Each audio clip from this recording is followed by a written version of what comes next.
Jumaa iliyopita kuhusiana na The Expo. Sasa nataka kufahamu maana siku zibaki ni chache. Umevaa t-shirt hapo. Yeah, okay.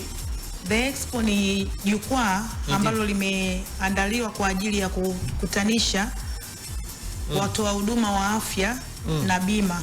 Yaani tunakutanisha katika jukwaa moja.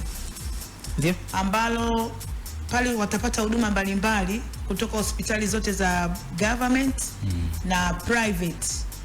Kwa hiyo watu wa huduma wote watakupo pale, hospitali kama Muhimbili, Mwananyamala, Temeke, kutakuwepo na Kairuki ambao sasa hivi tunavyoongea kama alivyosema Messi hapa kwamba tuko site, tumetokea site sasa hivi tumekita gari letu la Kairuki liko pale Magomeni Mapipa. Hello. Yes, mabalozi wanaendelea na kuhamasisha na kuwajazisha watu taarifa zao kwamba wanahitaji gani na nini wanaweza kukipata pale siku ile.